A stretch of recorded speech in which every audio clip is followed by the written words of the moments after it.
Good morning once again. Tip-off in the government school. Best of 3 championships. Let's roll the video. Junior girls matchup battle of Patty Johnson going up against her former players.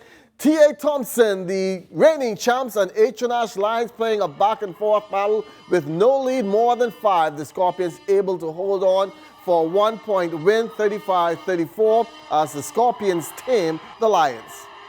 Boy, the game was very close, but I'm just happy that we pulled off the win. We left a lot of layups out there and some turnovers cost us, but the good thing about it is we came out with a W.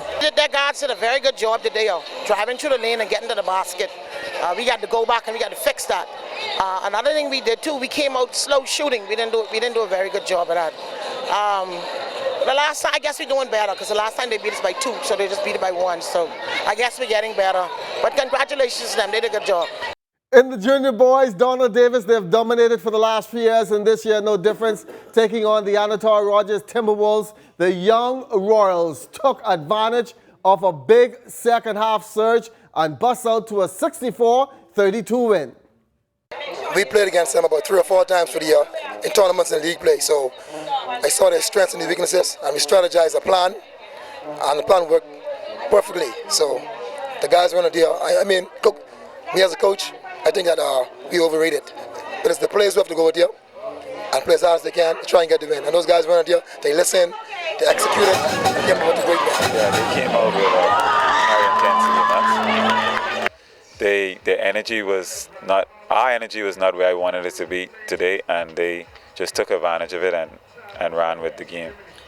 In the senior girls, the C.I. Gibson Rattlers running with those Timberwolves. First half, all Anatole. Second half, all Rattlers as they sizzle their way to a 35-28 Game 1 win. In the second half, we went in the locker room, we talked about execution, applying a little pressure on the defensive end, and we did that, and we capitalized on making our layups.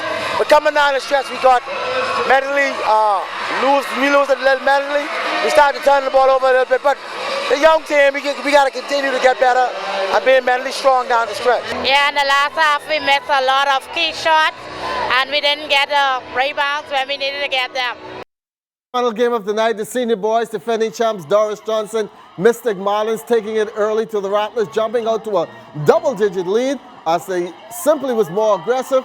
And just like how their senior girls team trailed in the first half of their game, the Rattlers boys, they came back in the second half and they were able to come back and win this one 63-60. Boys never gave up, and they persevered down to the end. At the end of the day, we wanted a little more. Doris Johnson got tired down the stretch, and we had the energy down the stretch to go move forward, and we did just that. Well, I've done a lot of stories in my years here at ZNS, some that have touched me, and this morning we introduce you to 11-year-old Dylan. He's a student over there at S.C. McPherson. His favorite sport is basketball, and he knows everything about the game, even taking an old man like me to school. I have one leg, and I can do everything the other children can do like that. So it's a good sport for me to play because I always did like basketball when I was growing up. And mostly when a Warriors game come on, I used to watch it. I used to watch everything like that, and it encouraged me to start playing basketball. It's a very fun sport. It's a lot. So you have LeBron James, you have Kyrie Irving, you have Stephen Curry. You have Katie as well. Mother Kevin Richardson explains his childbirth. I was in hospital from the end of October, and he didn't come until New Year's Day. So, a few months. During that time, the doctor said, listen, there is only a 20% chance that he would make it. But I said, you know something? I'm not holding on to that. And he said, you know, we're doctors and we're telling you what we see, but God has the final say. And I believe that. They did the scan, and they said something is wrong with the leg. Couldn't tell me exactly what it was.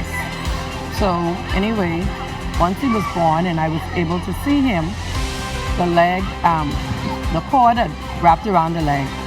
So the leg was swollen and it was already gangrene, just hanging on.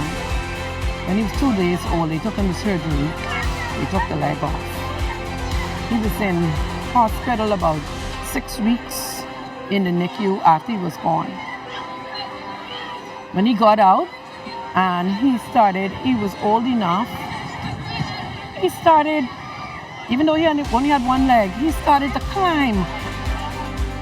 And as a small little baby was climbing on the table and doing all of these things. And I say, you know something? Nothing is going to keep this boy back. You name the therapy, he did it. And as he started to grow, I said, this is a normal child. When he was 2 years old, he got his first prosthetic leg. And early on, he showed an interest in basketball. So he went to, 2 summers, he went to KJ's basketball camp. And he liked it. Now, only thing I had is that sometimes he has an issue with him because he's never used that leg. The bone goes faster than the muscles around it. So every now and again, when the bone grows, it starts to protrude out through the skin. So that right there is months of trying to make sure everything is okay. He's done a few surgeries to revise it, to shave the bone and pull the muscles and the skin over it so that he would wear his prosthetic leg. Always telling him, he's a regular child, don't worry about this, don't worry about that. I think it kind of builds some confidence in him. And he just goes out and he does whatever it is that he wants to do. Coach Nigel Ingram had some doubts when asked by Dylan to try out for the school's basketball team. I wanted to give him an opportunity. You know, I was kind of scared, you know, because basketball is a lot of physical movements, you know, a lot of physical abilities. You know, you have to run, jump, a lot of those things, and I don't know how he would have made it. But I said to myself, you know, I was going to keep encouraging him. Him making the team, he had such dedication from the beginning and such he was so motivated about being a part of something like such as basketball, and he never looked at himself and saw that he couldn't make it. He always looked at himself as a part of the team when we didn't even cut the team as yet, you know. And so because of his dedication and his hard work, it paid off. Dylan is the only one never missed the practice. And you see that field over there, we run 8 laps just about every other day. And he never complained. He never used the excuses using his leg as a crutch, you know. He always wanted to do it. Sometimes I'd start sitting down and say, hey, we got 8, but you do 2. And then I'd look around again and see him start jogging again, you know. So he has a heart that you can't see, but he's able to do anything that these boys around me can do. He's a walking miracle. Well, Dylan, that one was for you, real pleasure in doing that story. We're going to turn it over now to Basil with weather.